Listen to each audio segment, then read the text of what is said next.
Shalom, selamat pagi Bapak Ibu yang terkasih di dalam Kristus. Kembali pagi hari ini kita akan merenungkan firman Tuhan. Namun sebelumnya mari kita satu di dalam doa. Ya Allah Bapa kami yang Maha Kuasa, puji dan syukur kami panjatkan kehadirat-Mu atas anugerah hari yang baru dan nafas hidup yang Engkau berikan hingga pagi ini. Saat ini kami hendak merenungkan firman-Mu ya Bapa. Kiranya curahkanlah Roh Kudus-Mu untuk membuka hati dan pikiran kami. Berikanlah kami hikmat agar kami dapat mengerti isi hati-Mu dan mampu melakukannya di dalam kehidupan kami sehari-hari. Hanya di dalam nama anak-Mu Tuhan Yesus kami berdoa dan mengucap syukur. Amin. Saudara-saudaraku yang terkasih, renungan kita pagi hari ini terambil dari Efesus 5 ayat 1 sampai 6 dengan perikop hidup sebagai anak-anak terang. Demikian firman Tuhan. Sebab itu, jadilah penurut-penurut Allah, seperti anak-anak yang kekasih. Dan hiduplah di dalam kasih, sebagaimana Kristus Yesus juga telah mengasihi kamu dan telah menyerahkan dirinya untuk kita sebagai persembahan dan korban yang harum bagi Allah. Tetapi percabulan dan rupa-rupa kecemaran atau keserakahan disebut saja pun jangan di antara kamu, sebagaimana sepatutnya bagi orang-orang kudus. Demikian juga perkataan yang kotor, yang kosong atau yang sembrono, karena hal-hal ini tidak pantas, tetapi sebaliknya ucapkanlah syukur. Karena ingatlah ini baik-baik, tidak ada orang sundal atau orang cemar atau orang serakah, artinya penyembah berhala, yang mendapat bagian di dalam kerajaan Kristus dan Allah. Janganlah kamu disesatkan orang dengan kata-kata yang hampa, karena hal-hal yang demikian mendatangkan murka Allah atas orang-orang durhaka. Demikian firman Tuhan. Amin. Saudara-saudaraku, renungan kita pagi ini saya beri judul Hidup sebagai Anak-anak Terang. Saudara, ada seorang yang sedang berjalan di sebuah jalan yang gelap. Di kejauhan ia melihat banyak lampu yang terang, lampu toko, papan iklan, layar ponsel, dan berbagai cahaya lainnya. Semuanya terlihat menarik, tetapi tidak semuanya menunjukkan jalan yang benar. Demikian juga kehidupan kita saudara saat ini. Kita hidup di zaman yang penuh dengan berbagai cahaya. Media sosial, popularitas, kekayaan, kesenangan, dan berbagai tawaran dunia. Banyak hal terlihat menarik dan menyenangkan, tetapi tidak semuanya sesuai dengan kehendak Tuhan. Seorang anak terang bukanlah orang yang sekedar terlihat baik di depan orang lain. Anak terang adalah orang yang kehidupannya diarahkan oleh Kristus, sehingga perkataan, keputusan, pergaulan, penggunaan media sosial, kerjaan dan kehidupan pribadinya mencerminkan kehendak Allah. Karena itu saudaraku, setiap orang percaya dipanggil bukan hanya untuk percaya kepada Kristus, tetapi juga untuk meneladani kehidupan Kristus. Dunia boleh menawarkan banyak hal yang terlihat menarik saudaraku, tetapi tidak semuanya sesuai dengan kehendak Tuhan. Karena itu Paulus mengingatkan jemaat di Efesus agar mereka tidak kembali kepada pola hidup lama. Mereka harus meninggalkan percabulan, kecemaran, keserakahan, perkataan yang tidak pantas, dan segala sesuatu yang tidak berkenan kepada Allah. Saudara-saudaraku, hidup sebagai anak-anak terang artinya yang pertama bahwa sebagai anak terang kita harus meneladani Allah dalam kasih. Saudara, Paulus memulai nasihatnya dengan berkata, sebab itu jadilah penurut-penurut Allah seperti anak-anak yang kekasih. Kata sebab itu menghubungkan bagian ini dengan kehidupan baru yang telah Paulus jelaskan sebelumnya. Karena kita telah menjadi umat yang baru di dalam Kristus, maka kehidupan kita harus menunjukkan identitas baru tersebut. Jadi menjadi orang Kristen bukan sekedar memiliki identitas sebagai pengikut Kristus, tetapi kita juga dipanggil untuk meniru karakter Kristus dalam kehidupan kita sehari-hari. Anak kecil sering meniru apa yang dilakukan orang tuanya, baik cara berbicara, cara berjalan, bahkan kebiasaan orang tua dapat ditirunya. Sehingga ada pepatah, buah jatuh tidak jauh dari pohonnya. Demikian juga dengan kita, saudaraku, sebagai anak-anak Allah, anak yang dikasihi Allah, maka kehidupan kita seharusnya juga mencerminkan siapa Bapa kita, terutama dalam kasih, kesucian, pengampunan, dan kebenaran Kristus. Ayat 2 menegaskan hidup di dalam kasih. Kasih yang dimaksud bukan sekedar perasaan atau kata-kata manis, tetapi kasih yang rela memberi dan berkorban, sebagaimana Kristus telah mengasihi kita.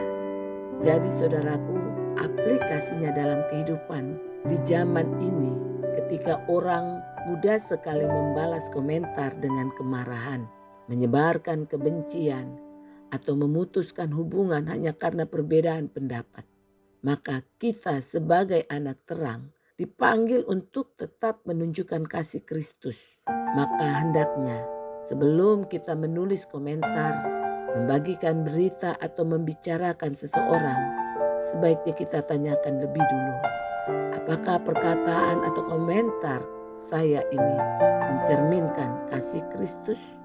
Lalu sebagai anak terang itu artinya kita harus berani menolak kehidupan yang dikuasai dosa.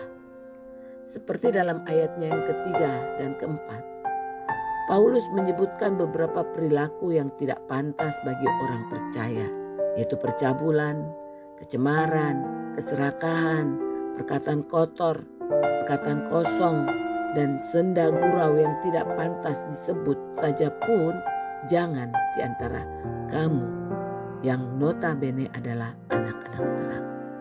Saudara, di sini Paulus tidak sedang mengatakan bahwa orang Kristen tidak boleh bersuka cita atau bercanda.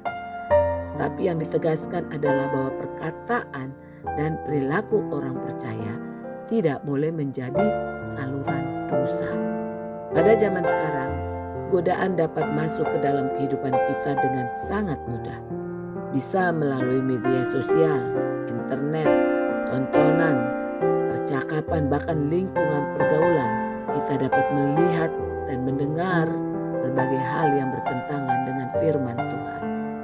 Karena itu, sebagai orang percaya, kita perlu memiliki batas dan keberanian untuk berkata tidak terhadap dosa.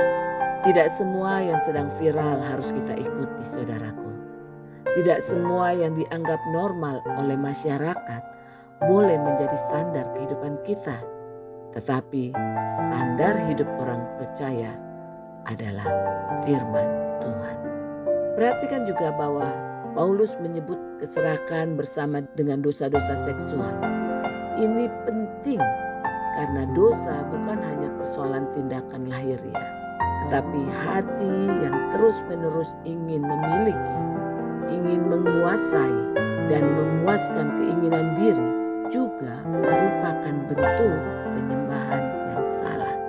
Jadi saudaraku, sebagai anak terang, kita harus berani berkata tidak terhadap sesuatu yang sedang dianggap normal oleh dunia, tetapi bertentangan dengan firman Tuhan.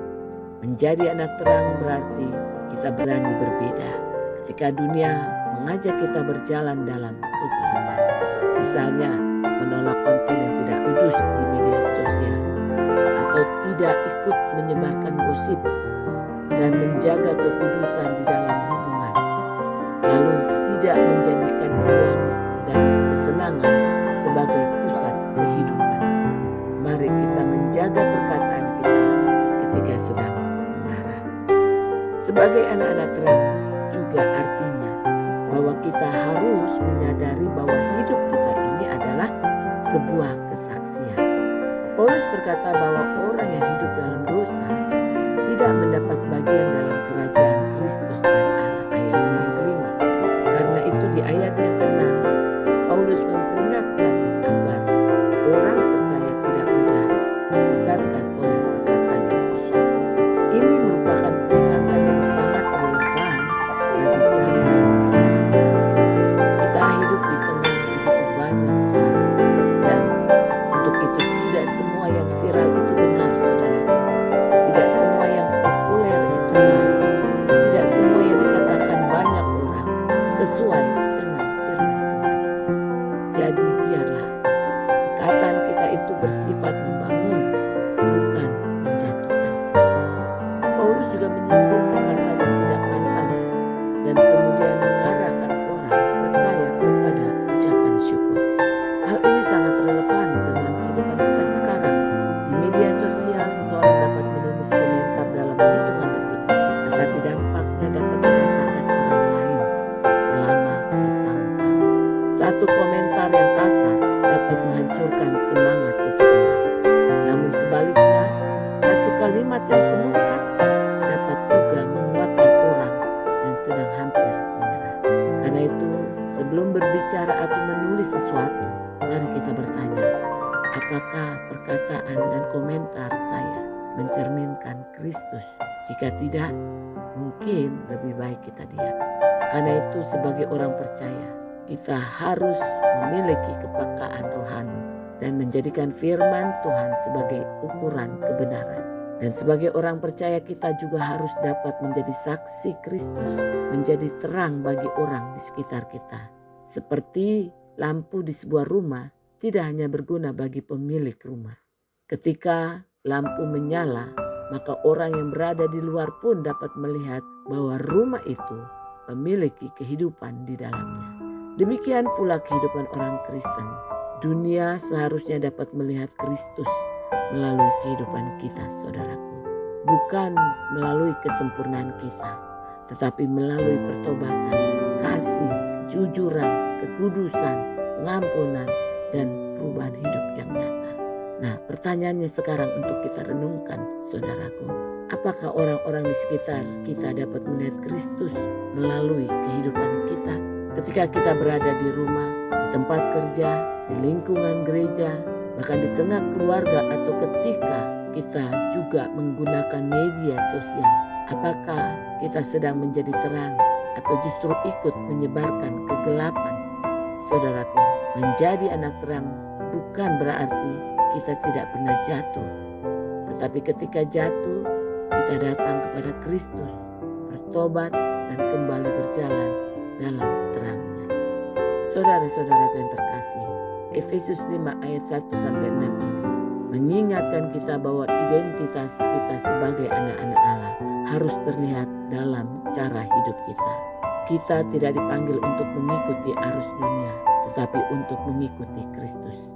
Sebab dunia membutuhkan orang-orang percaya yang bukan hanya pandai berbicara tentang Kristus, tetapi juga memancarkan karakter Kristus melalui kehidupan mereka, yaitu dengan menolak kehidupan yang dikuasai dosa, menjaga perkataan dan perbuatannya, serta menjadikan hidupnya sebagai kesaksian tentang Kristus.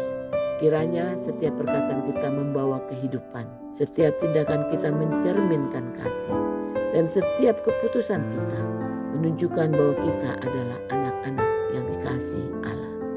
Jadi marilah kita jangan hanya mengaku sebagai anak-anak Tuhan, tetapi biarlah kehidupan kita sungguh-sungguh menunjukkan bahwa kita benar-benar hidup sebagai anak-anaknya.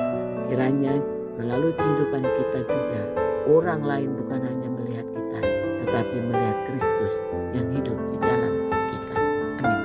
Mari kita kembali satu dalam doa. Tuhan Yesus, terima kasih karena Engkau telah memanggil kami menjadi anak-anak-Mu. Tolonglah kami ya Bapa untuk dapat hidup sebagai anak-anak terang, meneladani kasih-Mu, menjauhi dosa, dan menjaga perkataan serta perbuatan kami. Biarlah kehidupan kami dapat menjadi kesaksian yang memuliakan nama-Mu di tengah dunia ini ya Bapa. Hanya dalam nama anak-Mu Tuhan Yesus Kristus kami berdoa. Amin. Demikianlah firman Tuhan hari ini. Kiranya dapat menjadi berkat bagi kita semua. Dan Tuhan Yesus senantiasa menyertai dan memberkati kita di sepanjang hari ini. Amin.